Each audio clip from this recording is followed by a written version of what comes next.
Olá, meus amigos, olá, minhas amigas, tudo bem com vocês? Hoje a gente vai começar o curso de uma matéria considerada difícil, de um monstro do direito constitucional. Vamos conversar sobre controle de constitucionalidade. Esse é, em direito constitucional, o tema favorito do examinador da prova da OAB. Então, é muito importante que você preste atenção e fique ligado no curso, porque tenho certeza, se você assistir a todas as aulas aqui do Trilhante, esse monstro do controle de constitucionalidade vai ficar mais manso e com certeza você vai conseguir responder aí a todas as questões da prova da OAB. Para a gente começar, uma aula sobre alguns conceitos preliminares. Vamos tentar entender o que é o controle de constitucionalidade. Isso é essencial para as nossas próximas considerações, para a gente adentrar especificamente naqueles temas que mais caem na prova da OAB. Vem comigo! Pessoal, o que é esse tal desse controle de constitucionalidade? Eu costumo sempre fazer uma brincadeira para ficar um pouquinho mais fácil. Todas as vezes em que o nosso corpo fica doente, o nosso próprio corpo fabrica alguns anticorpos para tentar expulsar essa doença de dentro da gente.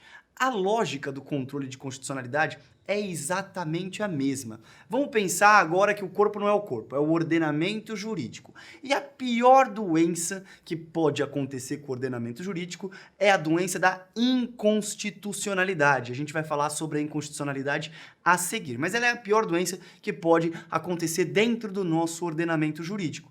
Do mesmo jeito que o nosso corpo cria anticorpos para expulsar as doenças de dentro dele, o ordenamento jurídico cria os anticorpos, chamados controle de constitucionalidade, para expulsar a doença da inconstitucionalidade do ordenamento. Então, pessoal, o controle de constitucionalidade nada mais é do que um mecanismo do qual o próprio ordenamento jurídico dispõe para expulsar dele, ordenamento jurídico, o vício da inconstitucionalidade. Para ficar fácil, são os anticorpos que curam o grande mal, que curam a grande doença da inconstitucionalidade. O conceito técnico, o controle de constitucionalidade é um instrumento pelo qual se verifica a conformidade das normas infraconstitucionais com a Constituição Federal. Havendo essa não conformidade, retira-se do ordenamento jurídico a norma tida como inconstitucional. Basicamente é isso.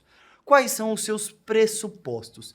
A gente só pode falar em controle de constitucionalidade em um ordenamento jurídico em que prevaleça a supremacia da Constituição, ou seja, a Constituição tem que ser a norma hierarquicamente inferior de todo o ordenamento jurídico e, além disso, em que a gente esteja diante de uma Constituição rígida, em que a gente esteja diante do fenômeno da rigidez constitucional. O que isso significa? Uma Constituição ela é rígida sempre que o procedimento de alteração dessa Constituição é um procedimento mais complexo do que o procedimento de alteração das normas em geral, das normas que não são constitucionais. E no Brasil a gente tem uma Constituição rígida, porque para alterar a Constituição eu preciso passar por aquele processo de emenda constitucional, que é um processo mais complexo, mais difícil do que o processo para alterar uma norma comum. A gente já falou sobre isso também nos nossos cursos de processo legislativo, é só conferir lá e dar uma olhadinha. Quem criou o controle de constitucionalidade? Essa é a pergunta de $1 milhão, mas historicamente, e para a OAB vale esse conceito histórico, considera-se que o controle de constitucionalidade ele foi criado nos Estados Unidos no ano de 1803, no célebre caso Marbury versus Madison, em que o juiz Marshall se fundamentou na supremacia da Constituição para dar uma decisão meio sem querer querendo, vamos assim dizer. Existem relatos de exercício de controle de constitucionalidade até antes do caso Marbury versus Madison, mas para a OAB, 1803, juiz Marshall julgando o caso Marbury versus Madison na Suprema Corte dos Estados Unidos da América. Tudo bem? Pois bem, pessoal, antes da gente começar a estudar propriamente dito o remédio, os anticorpos, o controle de constitucionalidade, melhor dizendo, é importante que a gente teça aqui algumas considerações sobre a doença, sobre a inconstitucionalidade. Só para a gente relembrar alguns conceitos que você certamente já aprendeu na vida. A gente tem dois tipos de inconstitucionalidade. A inconstitucionalidade por ação e a inconstitucionalidade por omissão. A inconstitucionalidade por ação, em seu turno, se subdivide em formal e material. inconstitucionalidade formal é aquela que viola um procedimento previsto na Constituição. Viola o quórum, viola a competência. Então, por exemplo, se a Constituição fala que para uma lei ser aprovada ela precisa de um quórum, sei lá, qualquer, de mais da metade dos membros da Câmara e do Senado, e essa lei ela é aprovada, mas por menos da metade dos membros da Câmara e do Senado, eu estou diante de um vício de procedimento. Eis uma inconstitucionalidade formal. A inconstitucionalidade material é aquela que viola um princípio da Constituição, é aquela que viola o coração da Constituição. Então, se a Constituição fala que todos são iguais perante a lei, e uma lei diferencia as pessoas por um critério totalmente discricionário, um critério arbitrário, eu estou diante de uma violação da Constituição Federal material, porque isso viola um princípio, um valor, um axioma da Constituição Federal. Para a gente terminar, inconstitucionalidade por omissão é um fenômeno novo que só surgiu na Constituição Federal de 1988 no Brasil.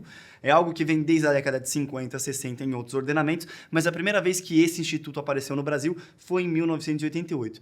Estou diante de uma inconstitucionalidade por omissão quando eu tenho um dispositivo constitucional de eficácia limitada que não tenha sido regulamentado posteriormente. Vou dar um exemplo.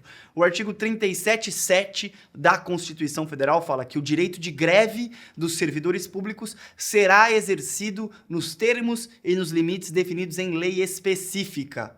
Ou seja, o Constituinte passou para o legislador ordinário a normatização do direito de greve dos servidores públicos. Só que até hoje, isso foi escrito lá em 88, até hoje essa norma não existe. Estamos, portanto, diante de uma inconstitucionalidade por omissão. A Constituição determina a elaboração de uma norma que, com o passar do tempo, deixa de ser elaborada. Nasce aí a inconstitucionalidade por omissão e o controle de constitucionalidade aplicável a isso a gente vai começar a estudar a seguir. Pessoal, essa aula introdutória, ela é uma aula que, em tese, não contempla aí muitos pontos e muitas questões que vão cair nas provas da OAB, mas ela é uma aula essencial, melhor dizendo, estrutural, para que você compreenda com perfeição o que é o controle de constitucionalidade e, por consequência, consiga entender as próximas considerações a partir da próxima aula.